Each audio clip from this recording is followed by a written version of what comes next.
I was staring out the window, watching the trees blur by like green ghosts, when Adam whispered something that chilled me more than the cold AC ever could. "Turn the car around." I blinked. "What?" He looked pale. His knuckles were white on the steering wheel. "Claire, I'm serious. Turn the car around. Now." My breath caught. "Adam, what the hell are you talking about? We're 10 minutes away from the house." He wouldn't look at me. "I can't explain. Just trust me. We shouldn't be here." I laughed nervously, waiting for the punchline. There wasn't one. That's when I saw it, the way his eyes darted to the side mirror, as if we were being followed. Something was wrong. But I didn't know what. Yet. "Is this about my family?" I asked quietly. He didn't answer. But his jaw tightened. "You begged me to come," I said. "You said we needed to face them together. You said I couldn't keep running." I was wrong. We sat in silence for a long moment. Then I saw the turnoff for the estate road. My hand stayed steady on the wheel, but inside, I was unraveling. I made the turn anyway. And that's when I noticed the car behind us. It had been tailing us for a while. But now, it turned in two. I didn't say anything. Neither did Adam. But we both knew. This wasn't a coincidence. Something had started. And we were already too far in. The driveway was longer than I remembered. Branches scratched against the car as we moved past the old stone pillars, ivy-cloaked and crumbling like forgotten guardians. The sky above had shifted. What had been clear blue an hour ago was now heavy with gray. The storm was coming, and I could feel it, not just in the air but in my bones. Adam hadn't said a word since we turned. The car that had been following us didn't pull in immediately. It slowed, hesitated, then kept driving. But not before I saw him. The man in the passenger seat wore a red baseball cap. He looked directly at us. Not at the house. Not at the road. At us. And he smiled. My stomach knotted. I didn't recognize him. But there was something in that smile, something that made the tiny hairs on the back of my neck stand up. We pulled up in front of the house. It looked exactly the same. That old Georgian-style monster, with its hollow windows and the wide porch that creaked no matter how slow you walked. My childhood had happened inside those walls. So had the worst night of my life. "Are you going to tell me what's going on now?" I asked, cutting the engine. Adam was staring at the house like it might explode. He turned to me, and for the first time since I'd known him, he looked afraid. Not worried. Not stressed. Genuinely afraid. "I saw him again," he said. "Who?" "The man from the funeral." I blinked. "Adam, what are you talking about?" But he just opened the door and got out. Inside, the reunion had already started. Laughter echoed from the foyer. My aunt's voice cut through the air, shrill and theatrical. Glasses clinked. Someone played soft jazz on the grand piano in the living room. I stepped through the threshold, and time warped. For a moment, I was 17 again, standing there in that same spot, watching paramedics roll my father's body out the door in a black bag. I swallowed the memory and smiled instead. Aunt Rosa rushed up to me like I hadn't disappeared for 6 years. "Claire, look at you, so grown up." She kissed both my cheeks like we were Parisian royalty and not a family held together by guilt and secrets. "And your husband. Oh my, what a catch." Adam shook her hand tightly. "Nice to see you again." "You two arrived just in time for the toast," she said, dragging us toward the crowd. The house was full. Relatives I barely remembered, people I hadn't seen since the funeral, all pretending like nothing had ever happened. Like we were a normal family. As if this house wasn't cursed. And then I saw my mother. Standing at the foot of the stairs, her hand resting on the banister, glass of wine untouched in her other hand. She looked older, thinner, but not fragile. She stared at Adam. Not me. Adam. And for a heartbeat, something in her expression shifted. Like fear. Or recognition. But she blinked, and it was gone. "Claire," she said with the calm authority she'd always carried. "You're early." "We were being followed," I blurted before I could stop myself. Adam shot me a look. My mother raised an eyebrow. A man in a red cap, I added. Her glass trembled just slightly. Was he driving a silver car? She asked. I froze. Yes. She glanced toward the front windows, then set her glass down. Come with me, she said. She didn't look at Adam. Only me. She walked up the stairs like she already knew something I didn't. And suddenly, all I could hear was the echo of my father's voice in my head. If anything ever happens to me, don't trust anyone. Not even your mother. I followed her. Because some part of me already knew. This wasn't a reunion. It was a trap. Why mother didn't speak as we climbed the stairs.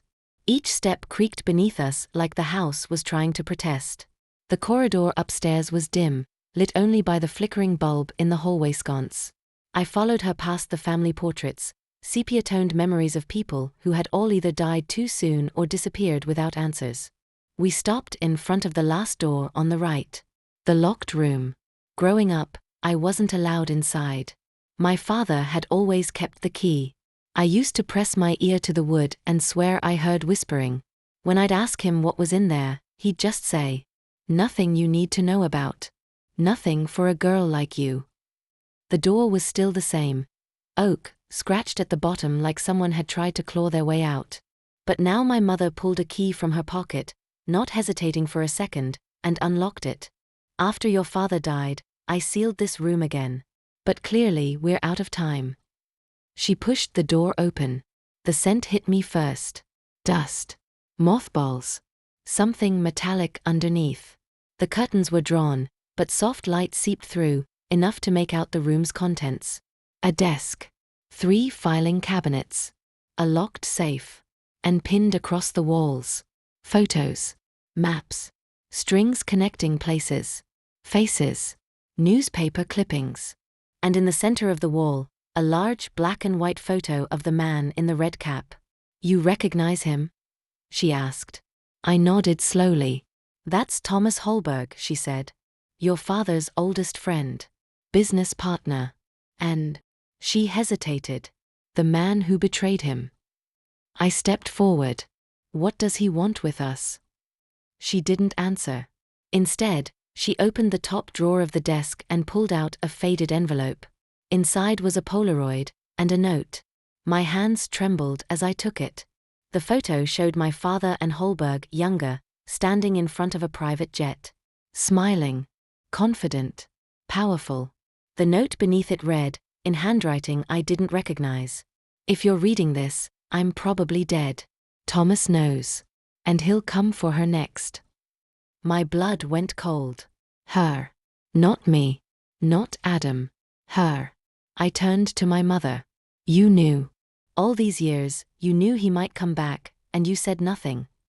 She leaned against the desk, her face suddenly weary. I didn't think he'd ever dare. Not after what we did. What did you do? That was when Adam stepped into the room. His eyes moved quickly, scanning the photos, the desk, the safe, then landed on the Polaroid in my hand. I've seen that plane, he said quietly. We both turned to him. In the hangar where I used to work. Before I met you. What are you talking about? I asked. He walked slowly to the far side of the room, staring at a map dotted with pins and red string. Then he pointed to one of the photos, of a young girl, maybe 10 years old, standing on a dock beside Holberg. I saw this girl too. Not in person. In a file. My mother's voice sharpened. What kind of file? I used to clean out confidential bins at the agency hangars. One time I found a folder with this man's name on it, Thomas Holberg. There were surveillance photos, off-the-book flight logs, and this girl's image appeared over and over. He turned to face us. She's not his daughter. She's a witness. A silence settled, thick as tar. I looked again at the photo of the girl. Something about her looked familiar. The eyes, maybe. Or the necklace, identical to one my Aunt Rosa gave me when I was 10. I took a shaky breath. Wait, is that me? My mother didn't answer. Her silence said more than words ever could. The storm outside cracked. Thunder rolled across the sky. Somewhere downstairs, glass shattered. We all flinched. Then the lights went out. Darkness swallowed the room. A beat of silence. Then, from downstairs, a voice, deep and unmistakably calm. "Claire, we need to talk." It was him. Holberg. He was inside the house. For a moment, the only sound was my heart pounding in my ears. Then, another crash downstairs, followed by the unmistakable creak of floorboards under slow, deliberate footsteps. He was moving through the house like he owned it. Adam instinctively stepped in front of me, and my mother, pale, trembling, quietly reached into the bottom drawer of the desk and pulled out a small revolver. I stared at her. "You kept a gun?" I whispered. She didn't even look at me. There were always possibilities. The power was still out. The room was bathed in a soft blue glow from the storm outside, lightning pulsing like a dying heartbeat. I could see Holberg's photo on the wall even in the dim light. He hadn't changed. Time had aged him, sure, but his eyes were still cold, surgical. Calculating. "I'll go talk to him," my mother said. "Alone." "The hell you will," Adam snapped. But she was already walking toward the door. "He won't shoot me. Not yet. He needs something. That's why he's here. Just stay here. Don't speak. Don't move unless you hear me scream." Then she was gone. The door shut softly behind her. And for the first time in my life, I realized how little I really knew my own mother. Adam and I stood in silence for several long seconds before I exhaled. "We can't just wait here." He gave me a look. "You heard her. She lied to me for 2 decades, I hissed. "I'm done listening." Before he could answer, I was already at the safe. I crouched down, running my fingers along the dials. "She always kept the key to this in her locket," I said, more to myself than to him. He helped me up. "The locket," he muttered. "She wasn't wearing it." "No," I said. "But I was." I pulled the small silver chain from under my shirt. A gift she gave me when I turned 18. I never thought twice about it, until now. Inside the locket was a tiny key, so small it almost looked decorative. It fit. The safe clicked open. Inside were documents, USB drives, an old camcorder, and a sealed envelope with a name written on it in bold ink, "Claire." My breath caught. I opened it. Inside was a letter. *Claire. If you're reading this, then Holberg is back, and I'm either dead or have run out of time. I never told you the truth because I wanted you to have a normal life. But you were never meant to be ordinary. 26 years ago, your father and I did something unforgivable. We helped create a system, a black market identity ring, for high-profile defectors. It was supposed to save lives. But Holberg turned it into something else. He began selling identities. Lives. Children. When I found out, I confronted him. He threatened us. Your father stole the original client registry and hid it. That list, those names, are worth millions to the right people. But we never sold them. We couldn't. Too many of them were innocent. You, Claire. You were never supposed to know. But now I think you're the only one who can end this.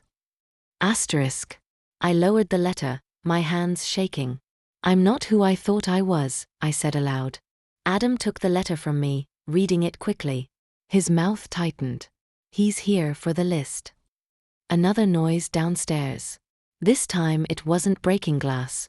It was laughter. My mother's. But it was strange, hollow, forced. I have to go down there, I said. No. She's my mother. Adam didn't argue. He just grabbed the flashlight from the desk and nodded. We moved slowly down the stairs, avoiding the creaky boards. At the bottom, I could see the glow of the fireplace. Shadows danced across the walls of the living room. I peeked around the corner. Holberg was seated in my father's old chair, calm as a priest, legs crossed, a crystal tumbler in one hand. Scotch, from the look of it. He hadn't aged well. His once dark hair was now pure silver, but his eyes, those cold shark eyes, were still sharp. My mother stood stiffly across from him, the revolver dangling uselessly at her side. I see you've raised her well, he said smoothly, almost as if she was really yours. She didn't flinch. She is mine. That's cute, he said, sipping. But we both know she's not your blood. The world tilted slightly. What? I stepped out into view. What did you say? They both turned to me. My mother's face crumpled in horror. Claire, no, go back upstairs. But Holberg stood up. Oh, Claire, he smiled. You really don't know, do you? I couldn't speak. She's not lying. She raised you. She protected you. But she didn't birth you. I stared at my mother. Tell me he's lying. She closed her eyes. I wanted to, but I can't. My knees went weak. You were brought to us when you were a baby. You were already marked for death. We saved you. Your father risked everything. That's why he kept the registry, because your name was on it. I couldn't breathe. My entire life had been a lie. You're part of the reason this all began, Holberg said, walking toward me. You're the final thread. And I need that list. Lightning flashed. In that brief second of light, I saw Adam step into the room behind him. Gun raised. Finger on the trigger. Holberg's smile didn't falter. You shoot me, he said without turning, and the rest of my people will come anyway. This house is surrounded. Then he looked at me again, and this time his smile was different, gentler, almost paternal. We don't have to be enemies, Claire. In fact, I came to offer you a deal. The air felt heavier now, like the house itself was holding its breath. Holberg stood in front of me, that same glint in his eyes, part threat, part invitation. The storm outside had quieted, but a different kind of tempest raged inside me. What kind of deal? I asked, voice trembling. He smiled again, as if this were some casual negotiation between equals. You give me the registry, he said, and I make sure no one else comes for you. I erase you from every list, wipe every trace. You walk away free. You and your little boyfriend. Even your mother. Adam scoffed behind him.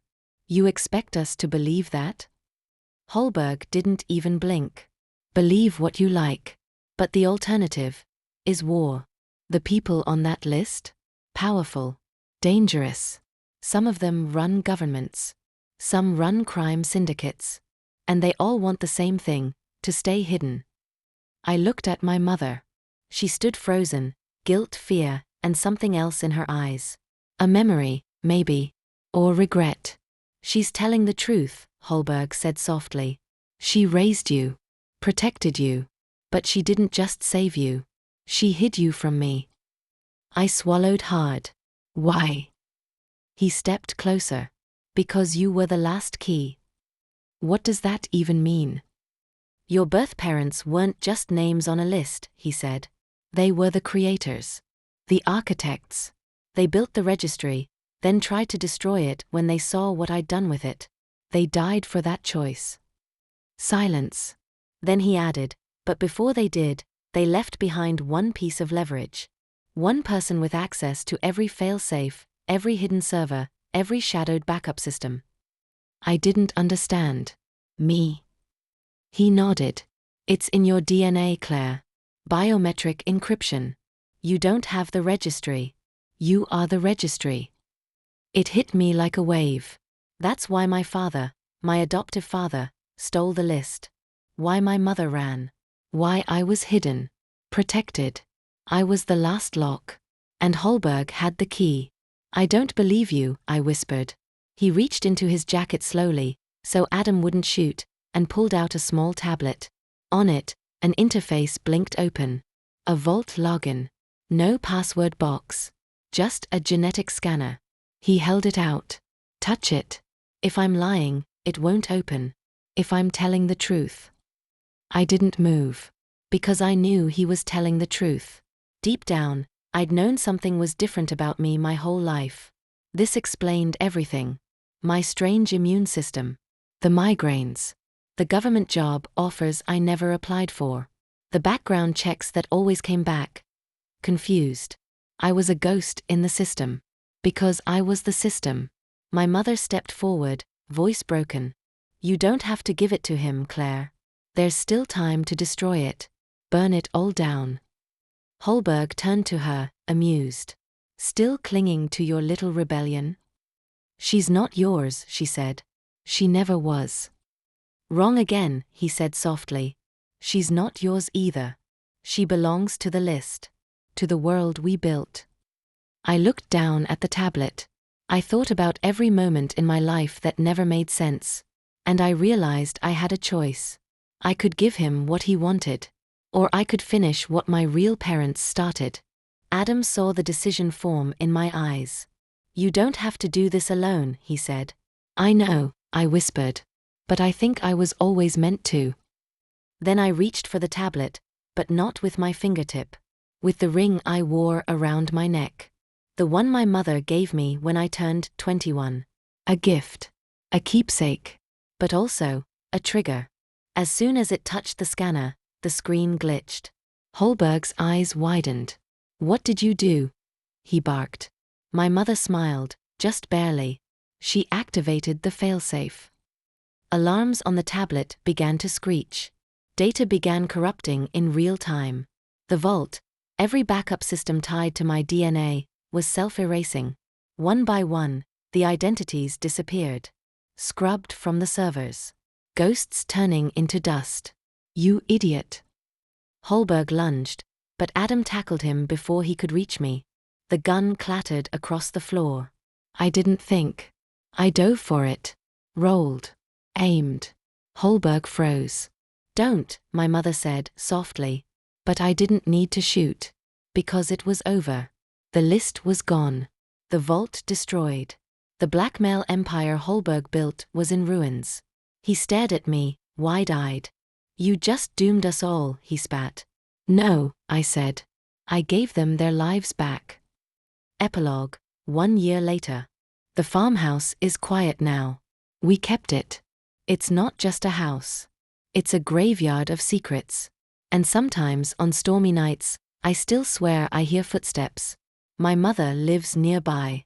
We don't talk much. But I send her letters. And sometimes she writes back. Adam and I, we moved to another coast. New names. Clean slates. But I kept my real name too. Because I earned it. I'm Claire. Daughter of ghosts. Breaker of bloodlines. And finally, for the first time, I know who I am.